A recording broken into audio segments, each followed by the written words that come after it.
is dealing with work that was done at the Lynch Archaeological Society, Nebraska.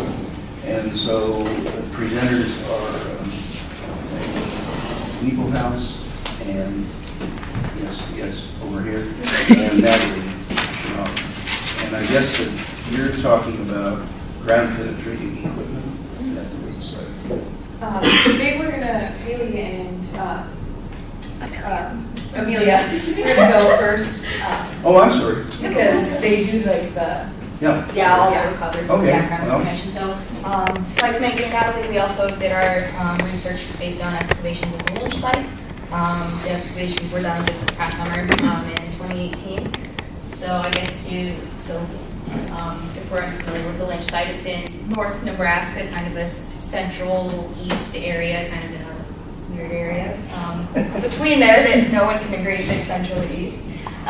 Anyway, so before our excavations this past summer, there were prior excavations at the Lynch site in the 1930s under a WPA program, and then again in the 1950s, performed by the University of Nebraska at Lincoln.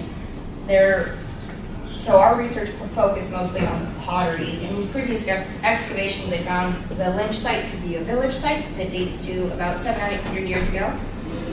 The previous excavations noted that the pottery was especially of interest at the site because we see the presence of not just one but two cultural complexes.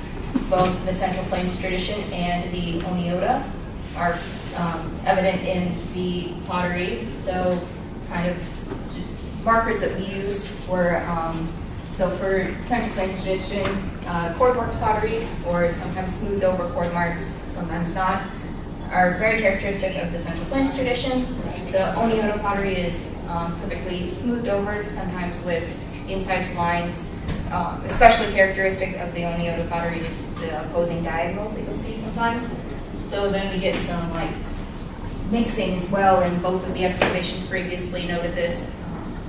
And we also found it, especially in this wonderful piece that is, our pictures look a little darker in here than they did before, but so it's a cord marked piece with opposing diagonal lines incised over the top of that. So you see a lot of the mixture there.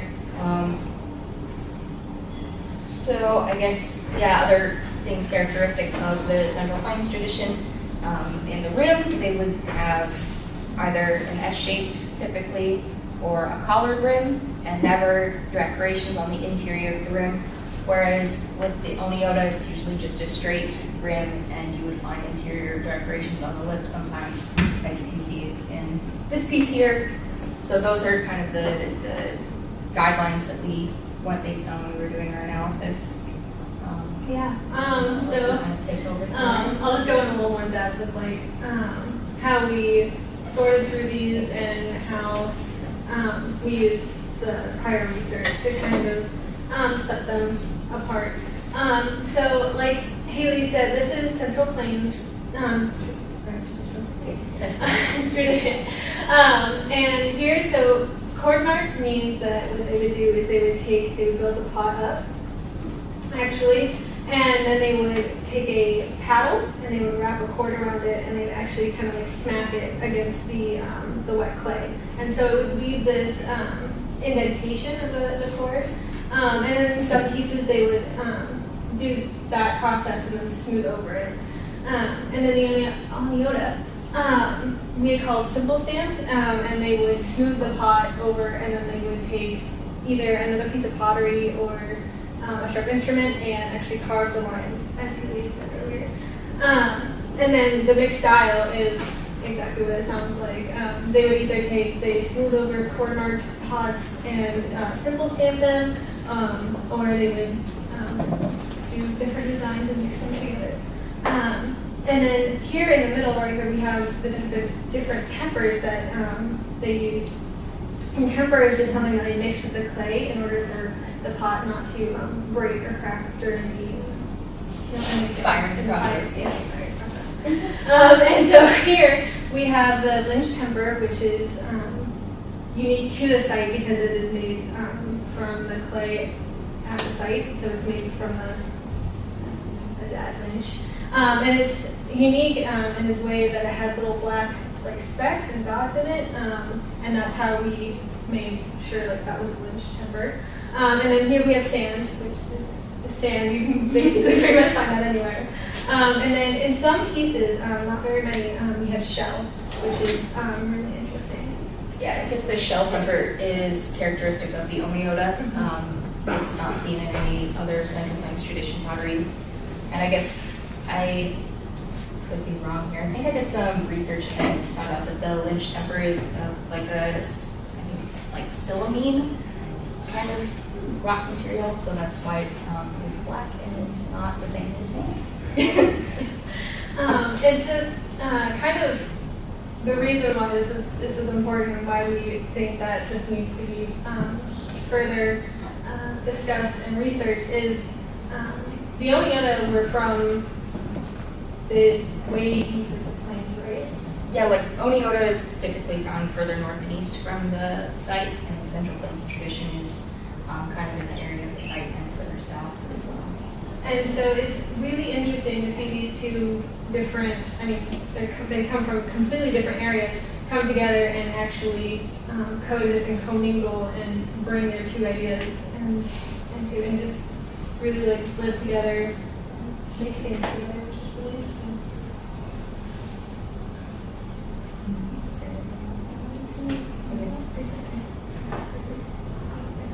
I guess something that I remember, so I did have the advantage of I was on this excavation this past summer. Unfortunately didn't join us, she'll be doing it next This summer. Yeah, this coming summer. And in some of our background knowledge, we did hear a lot about the 1930s excavations, and you find that when they were doing those excavations, they could see differences across houses, and so you would see in this house you would have a majority of Central Plains tradition pottery, and in this house it would be Oneota, and then in this house it would be mixed. So it wasn't, I guess in our excavations we found a little bit more mixed. So we did our analysis by feature.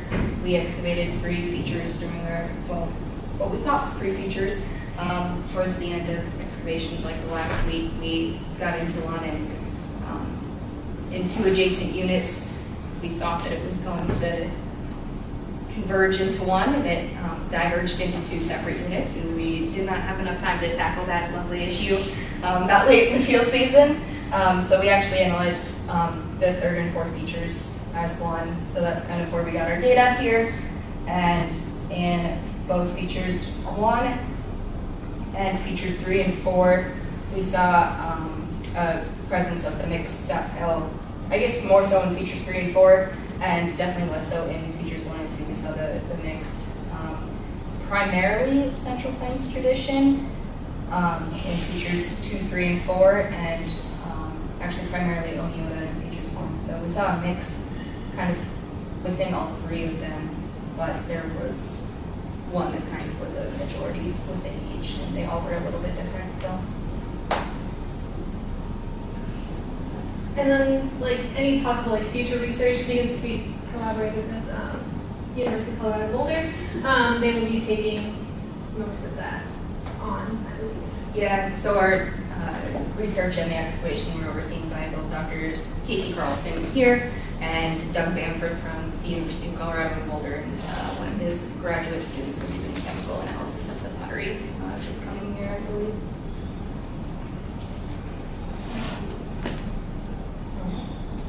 If you guys want to take the floor.